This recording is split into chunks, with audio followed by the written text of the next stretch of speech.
Hey guys, this is Tony with Geek Designs. Today I'm back with another Geek podcast. Um, Today I wanted to talk about why are you designing what you're designing. It's a little bit more of a top level topic, and it can be kind of hard to think about. So I want to kind of go through it slowly, kind of give you some of my thoughts on it, and honestly, how you should think about it for when you're talking with a client and trying to get a client to understand where you're coming from. Before we do that, I kind of want to go through what I've been working on this week, what I've been getting done. And this week I've been cranking out this event material, finally got a logo designed. We modified the website for this year. Then we're doing the posters. I got the social media info out for them. And all that's out and good. I'm also right now switching domains for a client, moving their websites over to another hosting platform. It's always fun, but this is actually going pretty quick this time, so.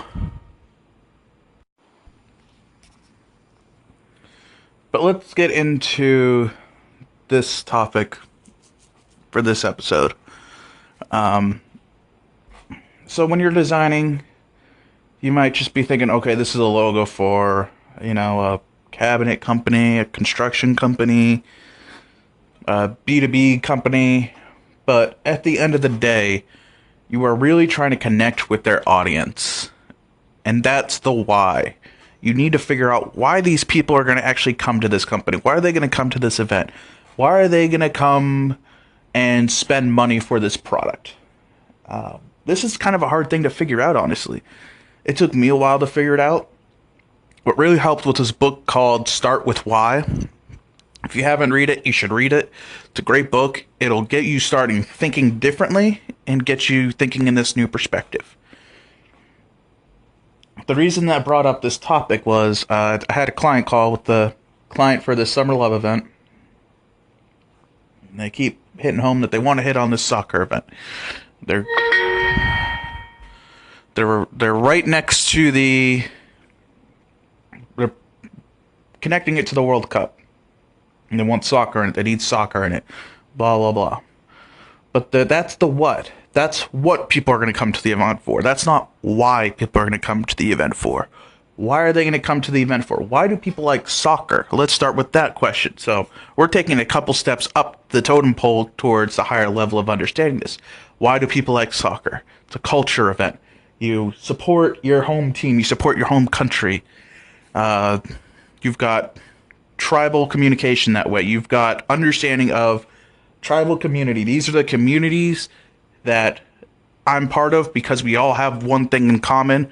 We support Germany. We support South Korea, Mexico, Sweden, etc., etc. So my idea was, well, we're going to hit home on that culture. We're going to hit home on those cultures. They're going to relate to it. They're going to come because they want to see soccer.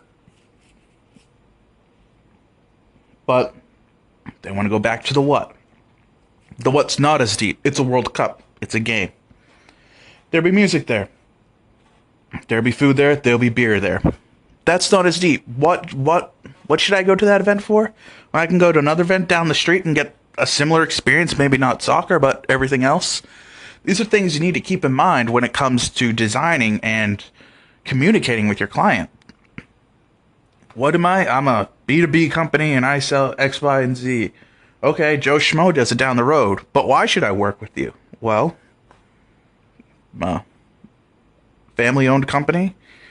We understand our clients' needs, blah, blah, blah, all that good jazz. You got to go deeper to understand what you're actually making and why you're making it and what is the end result going to look like. These are things that a lot of clients aren't thinking about or haven't thought about before, and it's kind of hard for them to think about. I've had this discussion many times with clients, and it's hard to pull it out of them. It's hard for them to understand. It's hard for them to grasp it. So I would start looking at this. I would start trying to figure out how to think this way, and if you can't fully grasp it, just start working towards it. Start building it up, and when you start bringing it towards clients, it'll make them realize that you actually understand their business a lot more than you thought they did, or they thought you did. So I would bring this up. I would start learning about it. Really look at the book that's called Start With Why. That's a great book. I love that book. I swear it up and down.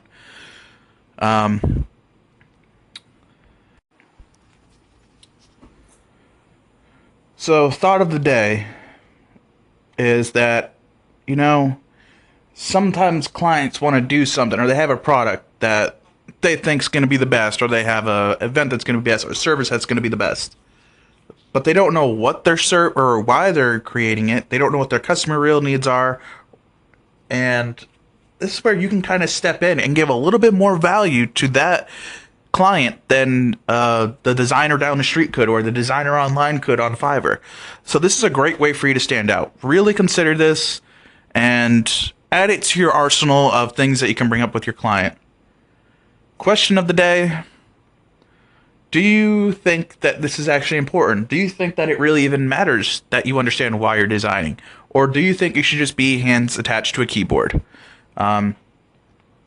If you can comment on any of where these podcasts are, comment down below and answer that question. Or if you're on Anchor, call in and answer that question. I'll see you guys next week for our next episode of the podcast. I hope you guys have a good one. Bye.